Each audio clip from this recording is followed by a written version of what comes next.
¿cómo están? Bienvenidos a un nuevo episodio de Creciendo en Conciencia, este programa que hacemos todos los lunes junto a José Lamazares. Durante este mes queremos hablarles de un tema súper importante, como es el tema de la alimentación.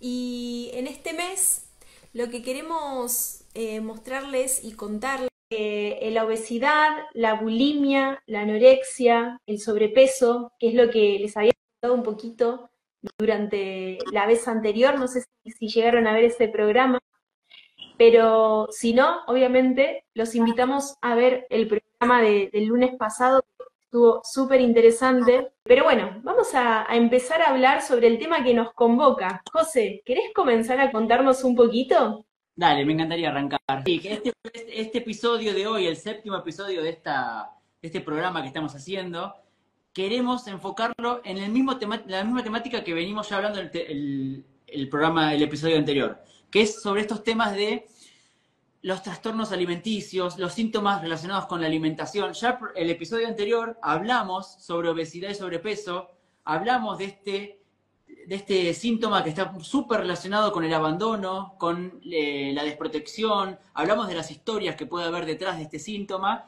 y, bueno, hablamos de muchas otras cosas. Así que, si no lo vieron, vayan a verlo porque está en nuestros perfiles de Instagram, también lo pueden ver en YouTube. Después yo voy a subir a mi perfil una historia que después seguramente se la comparto a Maru, para mostrarles cómo se ingresa a YouTube, a Spotify, a Apple Podcast, y para que puedan verlo, si no lo ven en nuestro canal, que lo puedan ver en esos canales alternativos que están buenísimos para poder ver el programa grabado. Así que bueno, comentarles también que el episodio anterior hablamos sobre esto de los síntomas relacionados con la alimentación, que está súper relacionado con nuestra mamá. ¿Y por qué está relacionado con mamá? Porque, esto ya lo hablamos, ¿no? Está relacionado con mamá porque mamá es el alimento. Mamá es el alimento tanto físico como el alimento simbólico, es decir, las emociones, ¿no? Y mamá está relacionado con todo lo que es la protección, el afecto, está relacionada con esto de que mamá es nuestro primer alimento. ¿Y por qué digo que mamá es nuestro primer alimento? Bueno, acá empieza todo este tema que también lo hablamos en otro episodio, pero también está bueno recordarlo, porque es súper importante tenerlo presente, toda esta etapa de la gestación y la concepción. Cuando yo fui concebido, comencé a recibir alimento de parte de mamá. Estando en la panza, a través del cordón umbilical, mi madre me transmitía el alimento físico, ¿no? Para yo desarrollarme, pero al mismo tiempo, junto a ese alimento físico, me transmitía todas sus emociones, todo su afecto, todo su amor, ¿no? Este ser que está ahí en el útero fue creciendo a una velocidad impresionante, tal es así de que desde ese bebé parte de una célula y llega a 30 billones de células en 9 meses. Y esto para el inconsciente es súper importante. El inconsciente biológico lo relaciona como un éxito rotundo para la especie y relaciona de que este éxito rotundo que hubo en esta etapa hay que repetirlo. Y hay que repetir todo lo que sucedió en este momento porque dio vida. Entonces, acá hay un tema, esto ya lo dijimos, ¿no? Pero hay un tema acá de que si la madre vivió tristeza y vivió conflictos de violencia, el niño cuando salga de la panza va a vivir estas historias de violencia y tristeza, las va a repetir durante su historia porque tiene esto anclado. Las células se programaron en este útero, ¿no? Se programaron para vivir en este medio. Entonces afuera, ¿se me escucha bien, no? ¿El Sí, ruido? sí, pasa que está pasando una Perfecto. moto acá. Ah, Acá en Italia bueno, las motos son es que furor. sí, totalmente Italia, ¿sabes? Muy bien, muy bien, muy bien. Listo, listo, me quedo tranquilo de tener yo. Cualquier cosa me avisan, ¿eh? Y si yo te escucho perfecto igual. Bueno, entonces, el tema es que estas células se adaptaron a vivir en ese medio, entonces cuando sale el bebé al exterior, vive esas historias y las repite. Para que no las repita, lo que tiene que pasar es que esta persona tiene que empezar a tomar conciencia de quién es, tiene que conocerse más, tiene que reprogramar ese útero y ahí va a empezar a sanar todas estas historias. Esto es súper importante y lo que ya vimos, estar súper relacionado con todo esto de la alimentación. Y también es importante mencionar de que mamá nos alimentó, mamá nos dio las emociones a través del alimento, en el útero, pero cuando salimos del útero también estamos súper relacionados con mamá todavía porque el niño todavía no tiene súper desarrolladas estas emociones. Está todavía conectado con las emociones de mamá y mamá sigue amamantándolo. Entonces mamá sigue siendo la protección, mamá sigue siendo el alimento, mamá sigue siendo el amor. Y esto es importante porque en estos síntomas que vamos a hablar hoy, es súper importante tener en cuenta estas etapas. La etapa de la gestación y la etapa del amamantamiento y ir a ver de mamá qué vivió en estas etapas, ¿no? Para estar súper atento a estos dos momentos tan importantes. Exacto, totalmente. Esto es tan clave en este sentido, porque como vos recién decías, José, durante el momento de la gestación, este bebé está dentro de la panza de su mamá y en ese momento se está alimentando de mamá, ¿no? Se está alimentando a través del cordón umbilical y no tiene que hacer absolutamente nada, porque el alimento le llega, por supuesto también todo lo que necesita para beber también le llega a través del cordón umbilical, la sangre, todo lo que el bebé necesita sin necesidad de que el bebé haga nada, le llega. Pero ¿qué es lo que se produce en el parto? En el parto se produce la primera separación de mamá. Entonces, para este bebé, generalmente, esta primera separación puede ser un poquito difícil o un poquito traumática, porque lo más habitual es ver que el bebé apenas sale de la panza de mamá, llora, ¿no? Es decir, que es una transición que no es fácil de asimilar. Y la manera de que el bebé se calme es cuando se apoya al bebé en el pecho de mamá, ¿no? Y en este sentido, el bebé empieza a sentir y a recibir el amor de mamá, la protección de mamá, y después empieza a ser amamantado y empieza a darse cuenta de que mamá le da la protección, el amor, el afecto, el alimento, está todo junto, ¿no? Es como un solo paquete. Y nosotros en Humano Puente a eso le llamamos mamalimento. Le decimos así porque el bebé no tiene todavía esa distinción entre lo que es mamá y lo que es el alimento.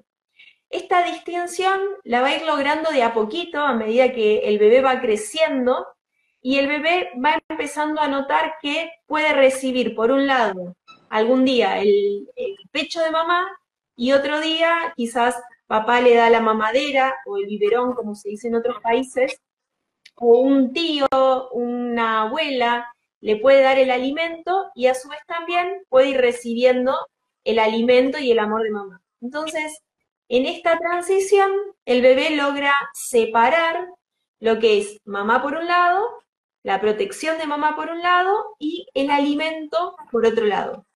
Y esto es súper importante porque una persona que puede llegar a desarrollar bulimia, lo que pasó en este momento es que no logró llegar a hacer esa diferenciación entre mamá está por un lado y el alimento por otro. ¿Y esto por qué sucede? Sucede porque hay un destete prematuro. Mm, Por ejemplo, si mamá a los poquitos meses de que el bebé nace tiene que salir a trabajar o si mamá por algún motivo, no sé, está en un duelo, se está separando del padre del bebé o, no sé, hubo una pérdida, un duelo muy fuerte en la familia, quizás nació un hermanito menor y la mamá tiene que hacerse cargo de ese hermanito menor y tiene que amamantar al nuevo hermanito.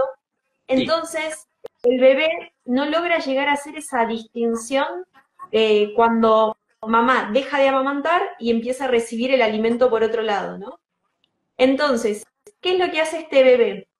Empieza a depositar la idea de que cada vez que recibe alimento, está recibiendo el amor de mamá y la protección de mamá, aunque no esté mamá. claro. Y deja anclado en el alimento la idea de que el alimento da seguridad, el alimento da protección, el alimento da afecto, por más de que mamá no esté, ¿no? Y esto es clave en la bulimia porque cuando un adolescente o un joven desarrolla bulimia, esto generalmente se produce durante la adolescencia o los primeros años de la juventud, es verdad que se puede dar en diferentes etapas, pero esto es lo más habitual. Por ejemplo, si un adolescente está en la escuela y, y ha sufrido este destete prematuro del que les estábamos hablando antes, puede llegar a pasar que ante un examen en el que le va mal y en el cual se siente angustiado, él necesita volver a conectarse con esa protección y con ese amor de mamá, pero en su inconsciente está anclada la idea de que esa protección, ese amor y esa seguridad lo puede encontrar en el alimento, ¿no? Entonces, Claro. este adolescente va a buscar el alimento como forma de lograr esa calma para esa angustia que está sintiendo. El adolescente empieza a comer diferentes alimentos con la idea de sentirse más seguro, más protegido, y llega un punto en que, por supuesto, el estómago tiene un límite físico, el estómago se llena y ahí el adolescente empieza a sentir de nuevo esa angustia, ¿no? Porque no puede tener más alimento, no puede seguir recibiendo amor de mamá. Y cuando el adolescente logra desarrollar el vómito, que es típico de la bulimia, es cuando encuentra de nuevo ese alivio, porque al lograr vaciar el estómago, puede seguir recibiendo alimento, que en su inconsciente es eso el amor de mamá, ¿no?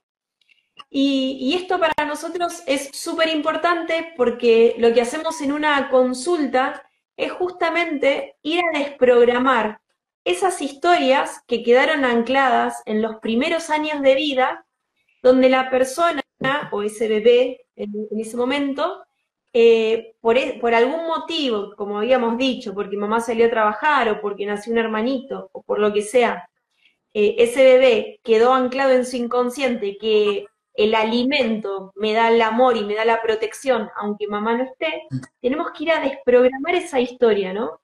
Esa es la clave fundamental cuando hablamos de una bulimia.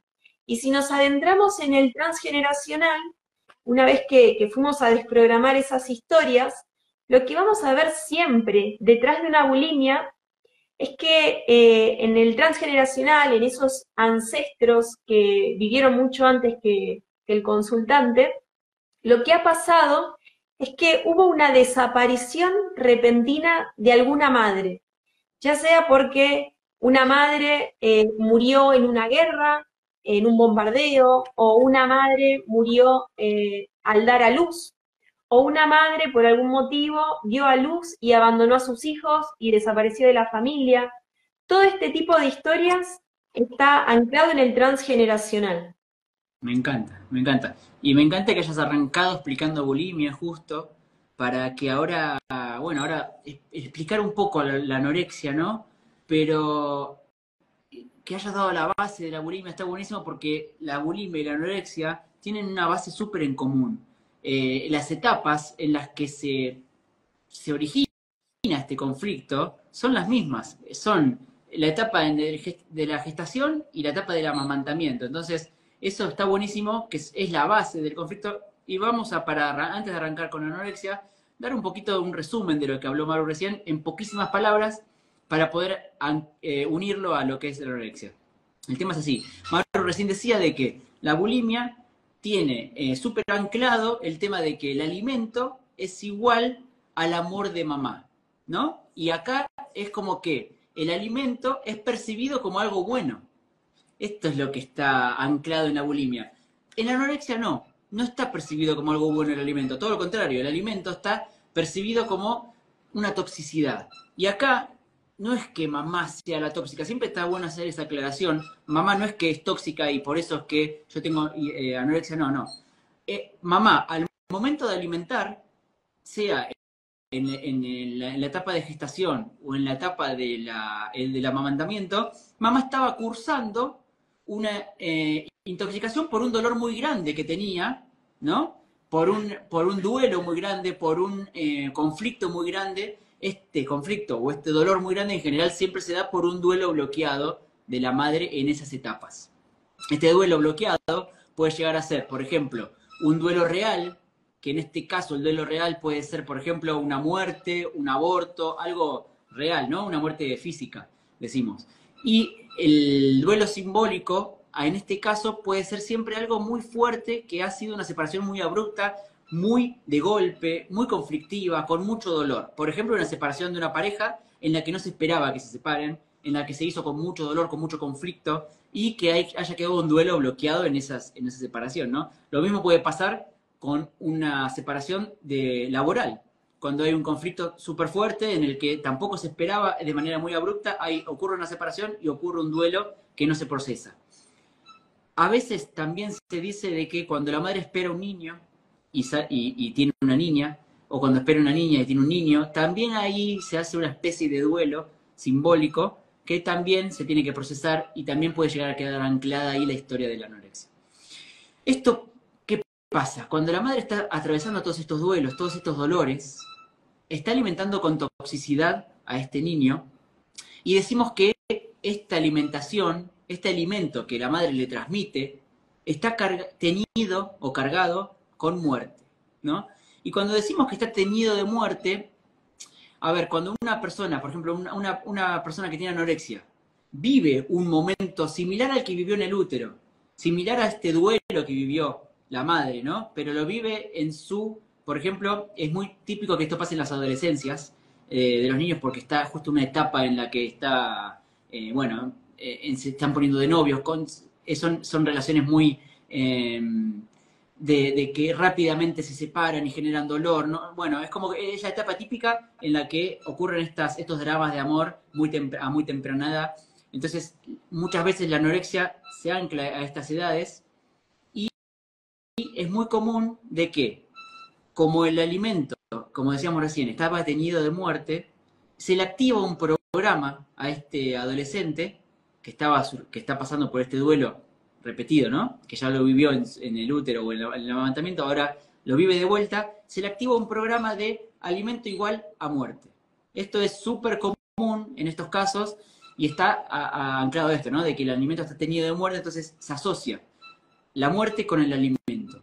Este men es súper importante de que cuando vamos a consulta con uno de estos consultantes que tiene anorexia, o muchas veces vienen los padres, o uno de los padres, ¿no? El padre o la madre, por la preocupación de este niño con anorexia o este adolescente con anorexia, o a veces viene una amiga, porque tiene un amigo con anorexia, bueno, o una amiga. Sea quien sea que venga a consulta, nosotros vamos a buscar a este niño, quien es el que tiene la clave, ¿no? O sea, el niño de este adolescente que está sufriendo anorexia es el que tiene la clave del dolor que vivió en el amamantamiento o en el útero, ¿no? Ahí está la clave, lo rico de esta historia, el origen está ahí, en este niño. Entonces lo que nosotros hacemos es ir a buscar esa historia y ver si se relaciona además esta persona con anorexia con el duelo bloqueado de la madre. Muchas veces pasa de que, por ejemplo, la madre tuvo un duelo bloqueado con un Marcelo. Y vamos a la historia, vemos de que sí hubo duelos y vemos de que encima esta persona está o sea, que es doble de este Marcelo, sea por nombre, porque se llama Marcela, por ejemplo, o por fecha, o por santoral, o por la inicial, no importa cómo, pero está conectada con este duelo bloqueado de la madre. También cuando vamos a buscar en el transgeneracional en consulta, lo que hacemos es ir a buscar estos duelos, estas muertes, esto que está con un nexo muy fuerte con el alimento, que también cuando está este alimento conectado con la muerte, nosotros ahí decimos de que hay una inversión psíquica, porque se relaciona muchísimo el no comer por esta muerte, ¿no? Porque se relaciona con la muerte. Esto es súper importante. Exacto. Sí, es esto que decís, ¿no? Cómo este duelo de amor que pudo haber tenido este adolescente lo remite automáticamente al duelo que estaba teniendo la madre cuando lo estaba amamantando a este Total. adolescente, y esta remisión lo hace recordar a que el alimento en ese momento estaba intoxicado.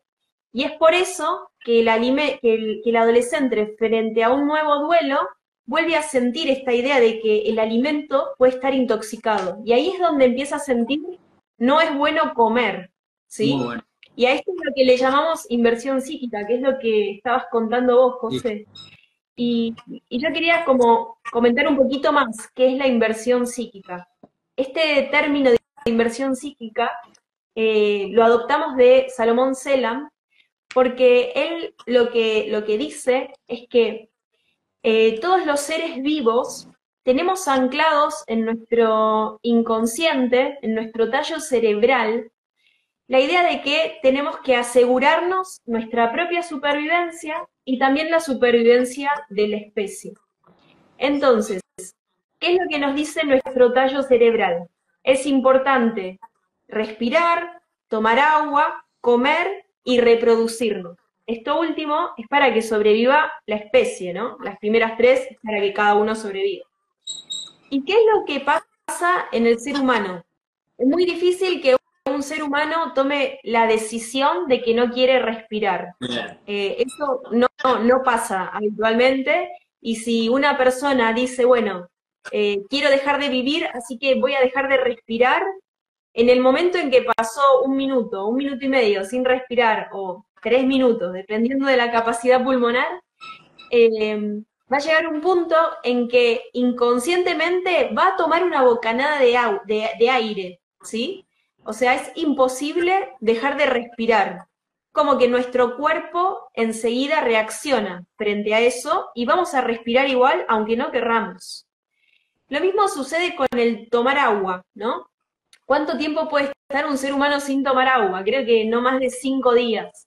Entonces, también nos va a pasar eso. No hay personas que deciden que no quieren tomar agua, porque esto hace que el ser humano muera 5 días más tarde, ¿no? Puede pasar que haya alguna enfermedad neurológica que nos haga quizás no sentir esta necesidad de sed, ¿no? Claro. No sentir sed, esta necesidad de tomar agua. O puede pasar, hay casos de fobia al agua, pero son casos muy extremos y no es una decisión de que la persona quiere dejar de tomar agua. No existe tampoco. Y bueno, y lo que decía Salomón Selam es esto de que la inversión psíquica se produce cuando una persona decide hacer algo que está en contra del tallo cerebral.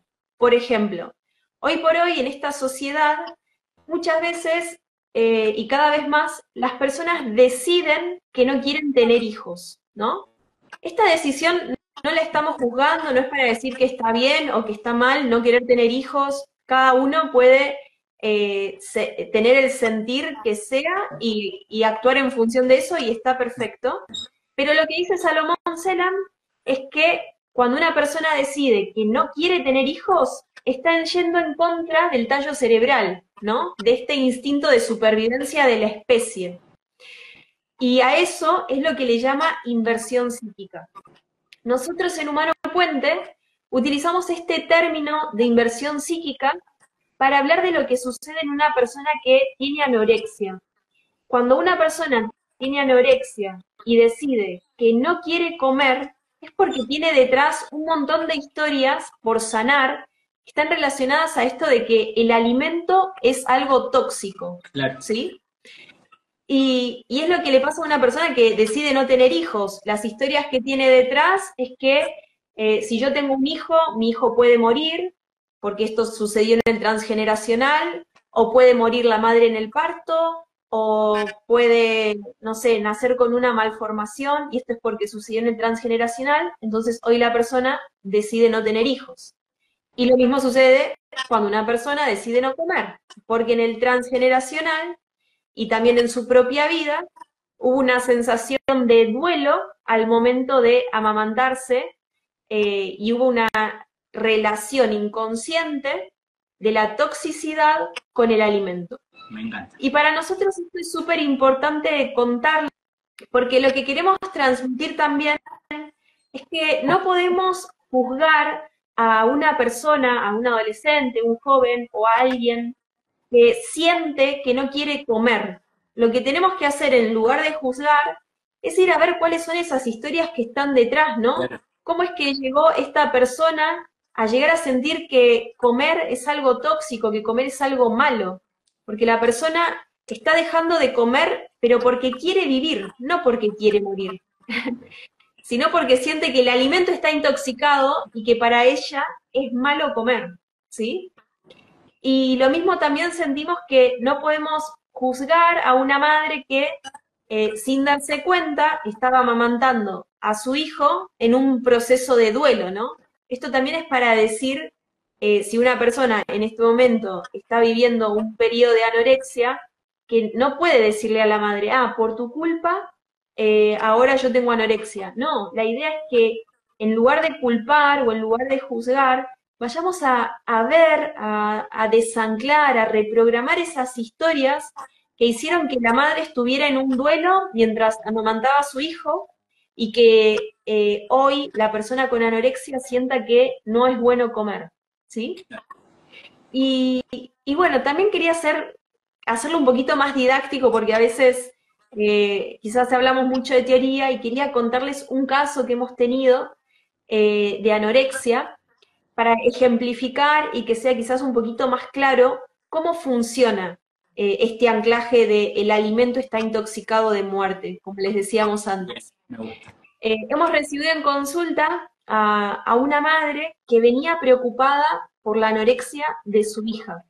Esta madre nos contaba que su hija, cuando tenía 14 años, había tenido su primer noviecito en la secundaria y este primer noviecito estuvieron juntos unos poquitos meses y al tiempo este novio le dice a la chica que ya no quería salir más con ella, que estaba bien así y que quería dejar esa relación que habían estado teniendo esos meses, ¿no? A partir de ese momento, esta chica, esta adolescente, siente que no quiere comer, ¿no? Y esto fue progresivo al punto tal de que dejó de comer y la llevaron al médico y le diagnosticaron anorexia, ¿no? Y cuando esta madre viene a la consulta, lo primero que vamos a hacer es ir a ver qué es lo que le estaba pasando a esta madre cuando estaba amamantando a su hija.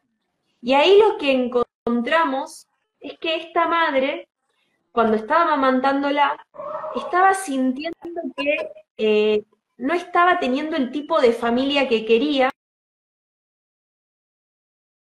no era el tipo de persona que le gustaba, era una persona que le gustaba jugar en el casino y tenía una vida que para la madre no era la ideal para formar una familia, ¿no?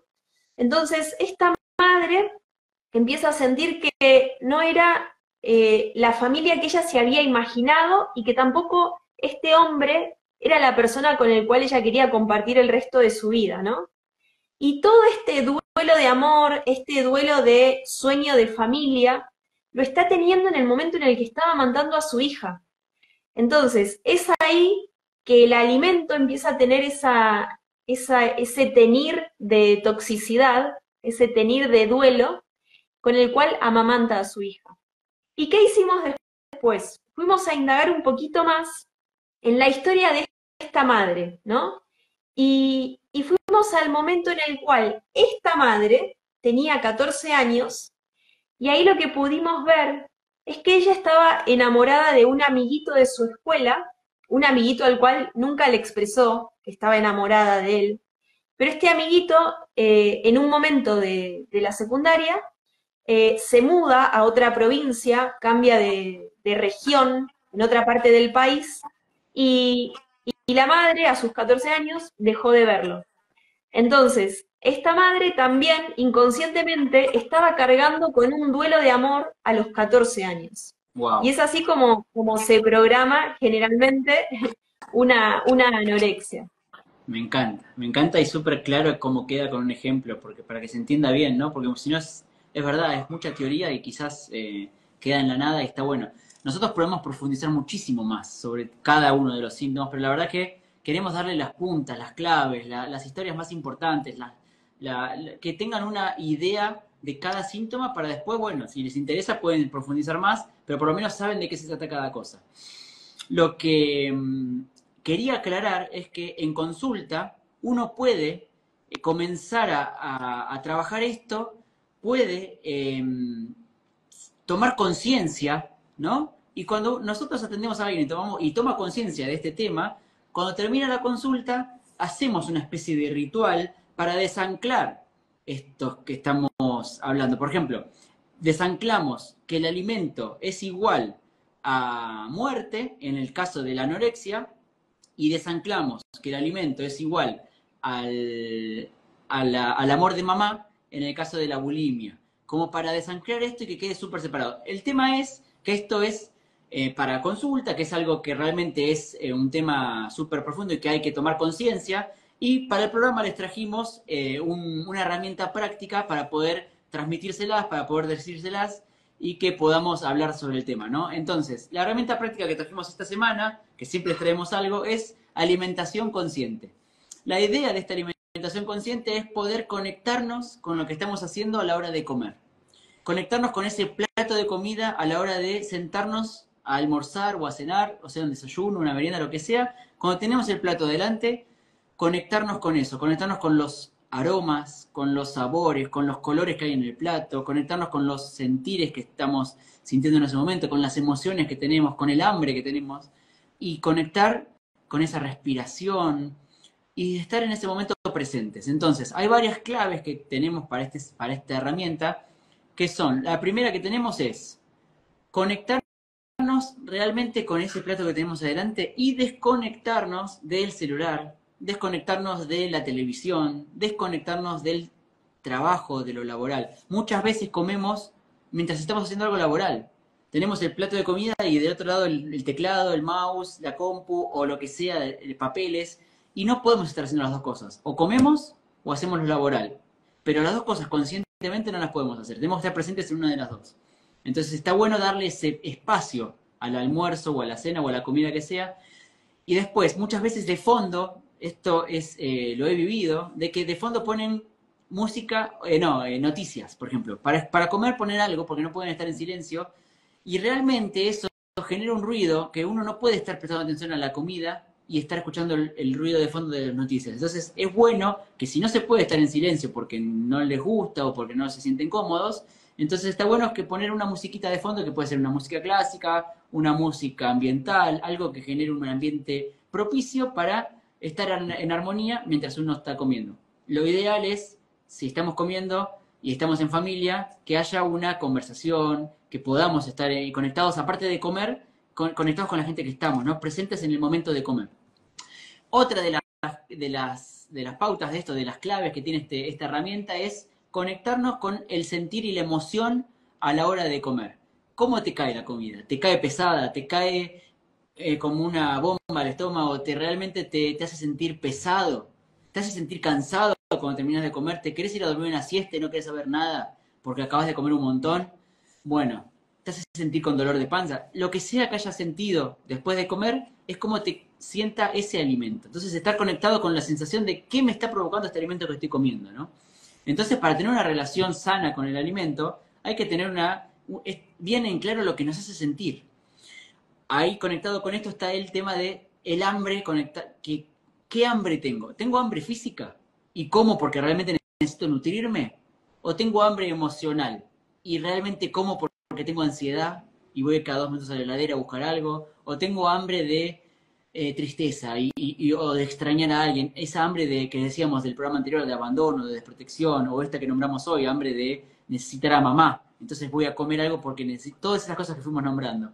Si vos necesitas algo de esto, no lo vas a poder cubrir con el alimento. Es una falsa creencia de que se va a cubrir esa emoción con ese alimento. Entonces lo ideal es cubrir esa emoción llamando a la persona que necesitas llamar, yendo a visitar a la persona que tenés que visitar, y si no es posible, porque no está físicamente, escribir una carta simbólica. Eso también ayuda mucho a minorar estas sensaciones y a poder estar uno mucho más sano y conectar mucho mejor con el alimento a la hora de alimentarse y no hacerlo por una emoción, ¿no?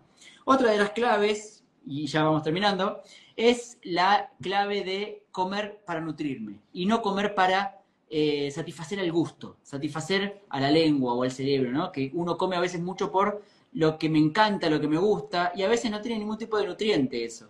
Entonces está bueno alimentar al cuerpo como la máquina que es, perfecta, con el mejor combustible para esta máquina.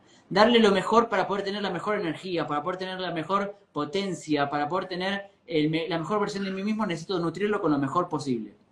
Y lo último es, hay unas meditaciones guiadas que están en YouTube, que están buenísimas para poder hacer mientras uno come, que es tan espectacular porque te permiten ponerlas mientras vas a comer.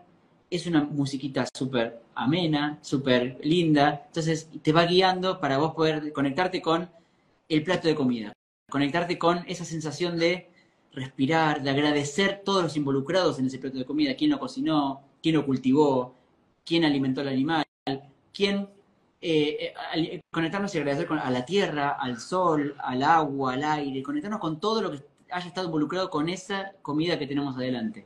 Y de esa manera conectarnos con el hecho de ese ritual sagrado que es comer, ¿no? Y poder estar con menos ansiedad, con menos problemas a la hora de alimentarnos y conectarnos realmente conscientemente con esto que es el alimento. Así que es una herramienta hermosa que yo la aplico, me encanta, Maru también, porque me pasó las meditaciones, así que es hermosa. No sé si vos Exacto. Y querés estas decir meditaciones algo obviamente de la...